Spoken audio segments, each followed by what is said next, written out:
So we will move on to item 9. Item number 9 is the called up consent calendar, and there are no items called up today. And just as a reminder, we did have item 10 withdrawn, so we will move to item 11. Item number 11 is the resolution to adopt and appropriate the 2025 budget. Nikki Simmons, Chief Financial Officer.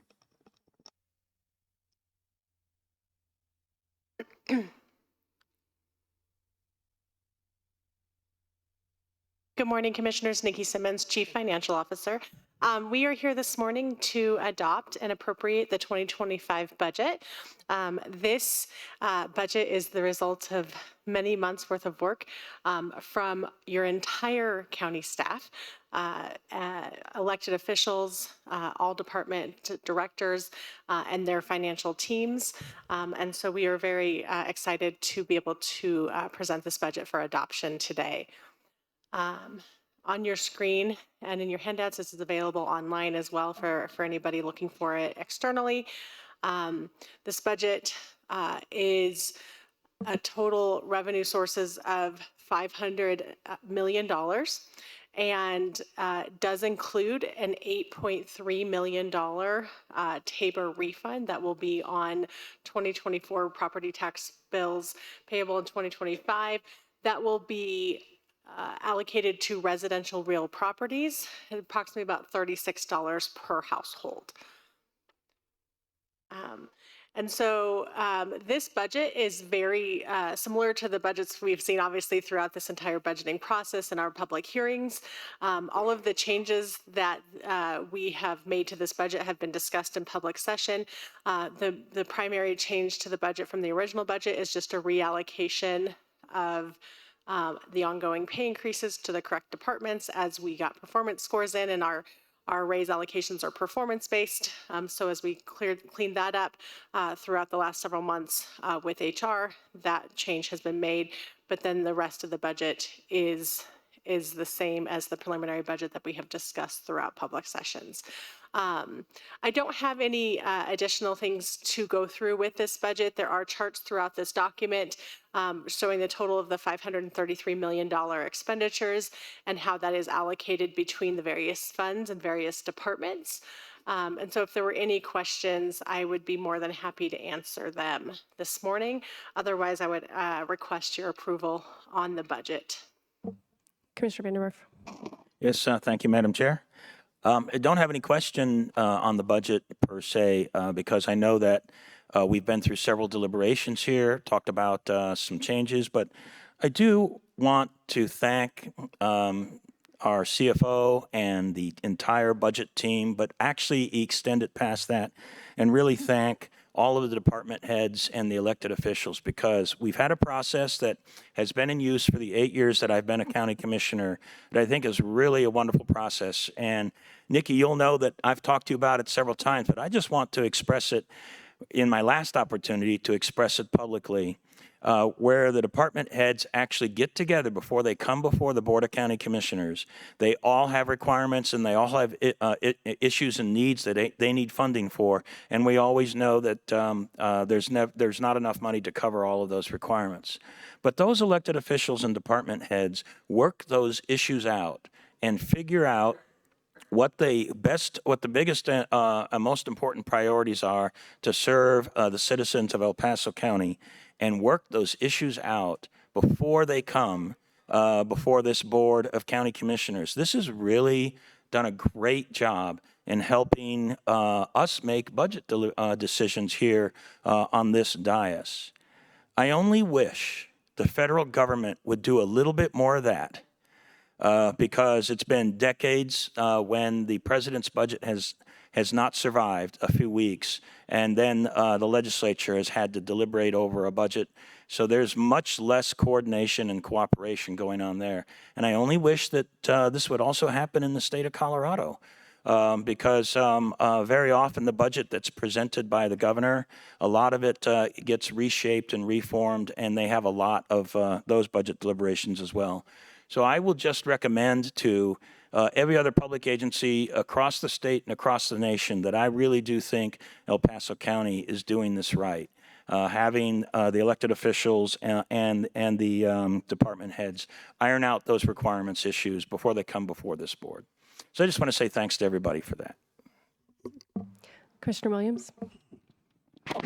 Thank you, Nikki. Thank you, department heads. Thank you, Brett. Thank you, Kenny.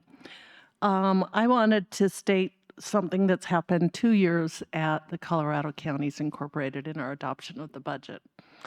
One, Douglas County apparently has as its motto, they are the healthiest, the wealthiest, and the wisest county in the state of Colorado. So I'm going to refute all of those. First, I don't want to be the healthiest. We are the most efficient, and we are darn proud of it. We have employees who work, they come to work, they're happy, they work very hard, and they do their job, and they focus on customer service, and we really reflect that as one of our values. The wealthiest? I don't want our county government to be the wealthiest in the whole county. I don't want us to have all of your money. Tabor exists for a reason. Tabor does not exist to make government nicer.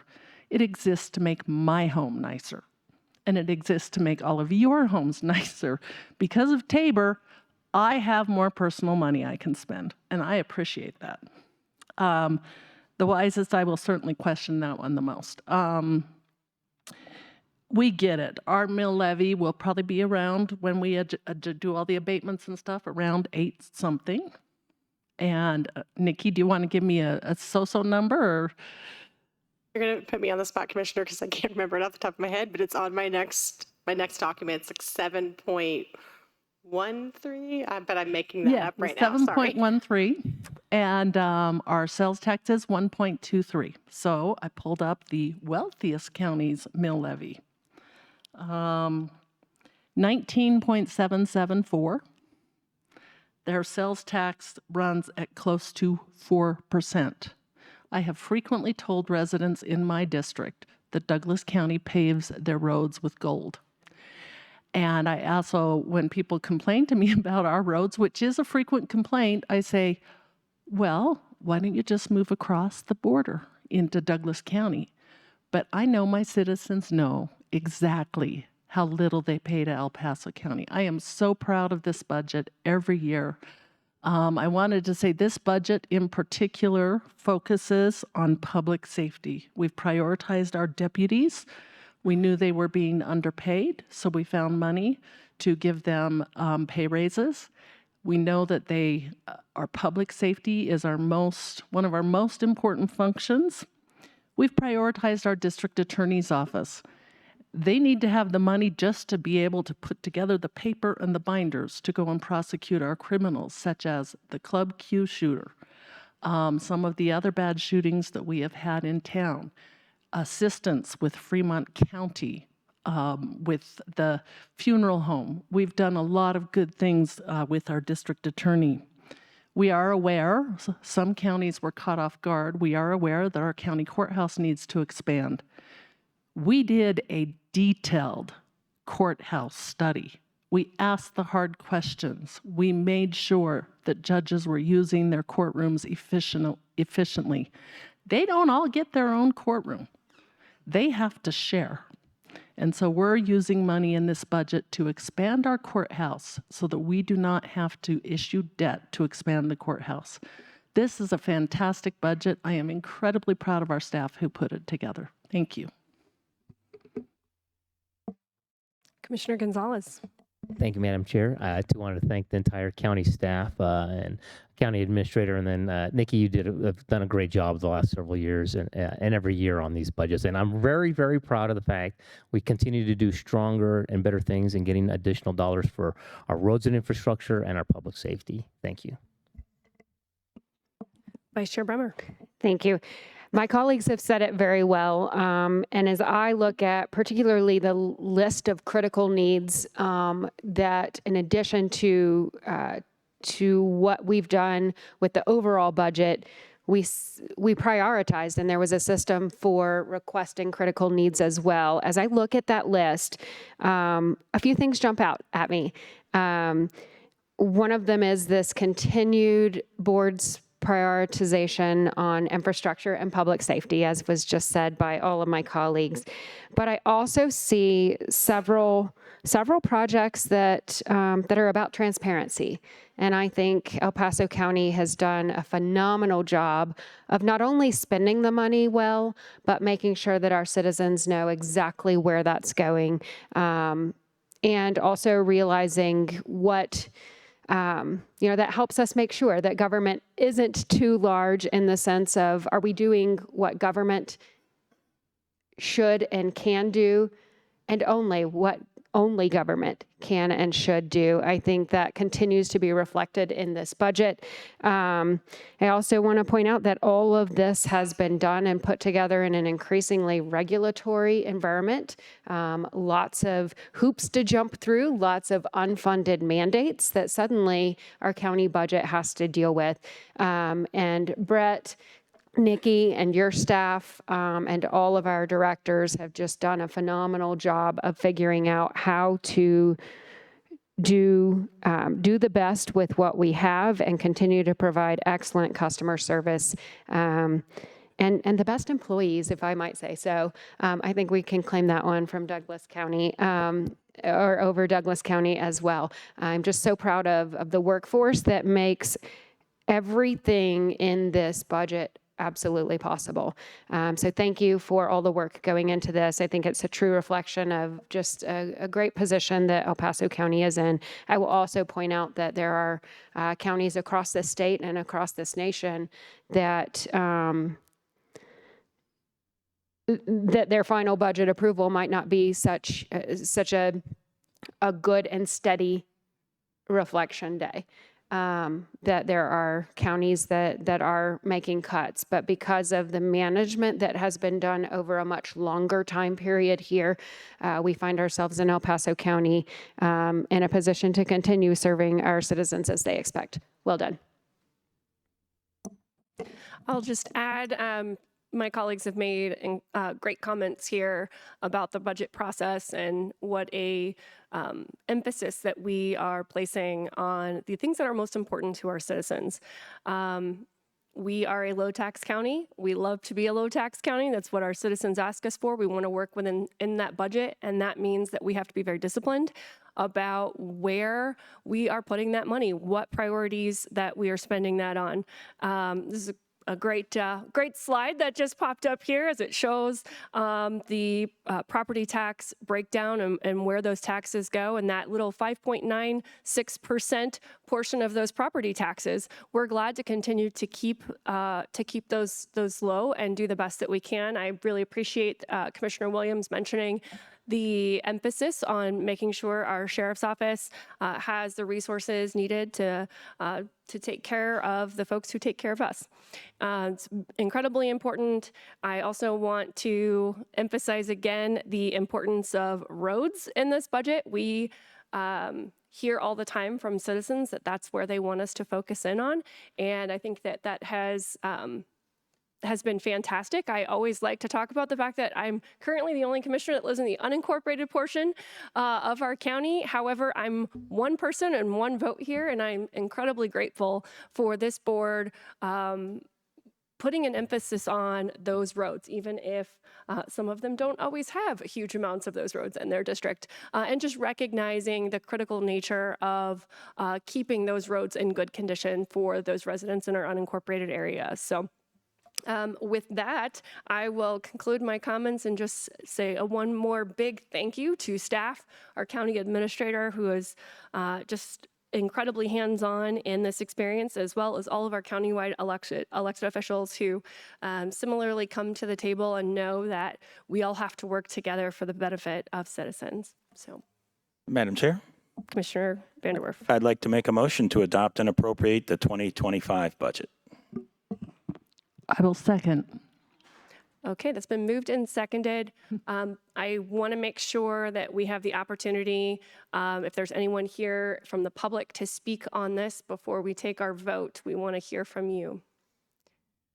I see no one moving forward, and I see no one online. So with that, it's been moved and seconded. Do we have any additional comments from Ms. Simmons?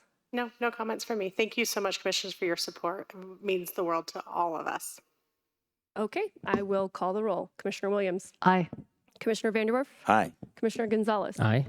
Vice Chair Bremer, Aye. and the chair votes aye. That passes 5-0. Thank you so much. Item 12. Item number 12 is the resolution establishing and approving certification of El Paso County's mill levy for the 2024 property taxes payable in 2025 and allocate revenues from such property taxes, the specific ownership tax, and the sales and use tax among the county's various funds. Nikki Simmons, Chief Financial Officer. Commissioners, this is your mill levy resolution to certify our mill levy to the county assessor, who will then certify it on our behalf to the state.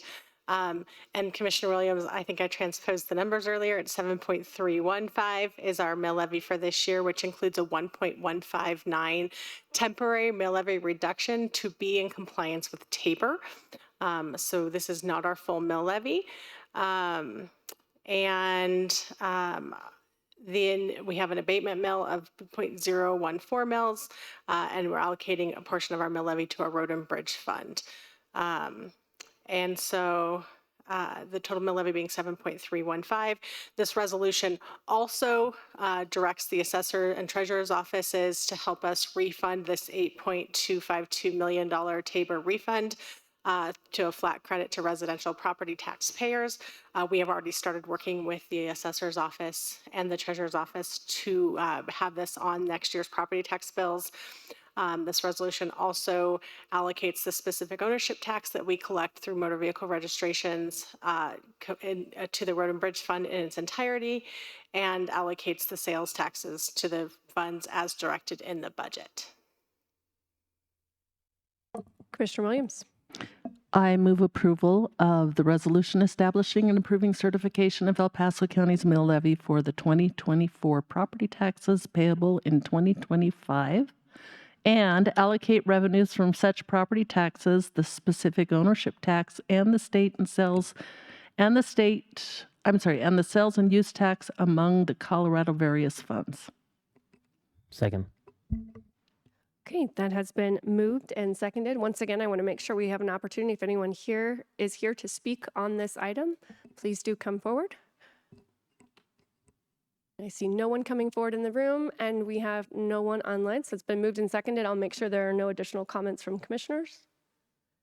All right, with that, I'll call the roll. Commissioner Williams, Aye. Commissioner Vanderwerf, Aye. Commissioner Gonzalez, Aye. Vice Chair Bremer, Aye. and the chair votes aye. That passes 5-0. Item 13. Item number 13 is the resolution to authorize the county treasurer to make transfers as anticipated in the 2025 budget adoption. Nikki Simmons, Chief Financial Officer.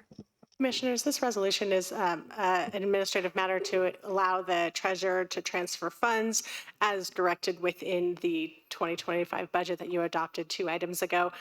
So it's the totals by fund, and just something we have to get done every year. Commissioner Williams, I move approval of item number 13. I'll second. okay, I'll call for public comment on this item if you're here to speak on this item. Seeing no one coming forward in the room and no one online, I'll just make sure there are no comments again from commissioners. Okay, we'll call the roll. Commissioner Williams, Aye. Commissioner Vanderwerf, Aye. Commissioner Gonzalez, Aye. Vice Chair Bremer, Aye. and the chair votes aye. That passes 5-0. Thank you.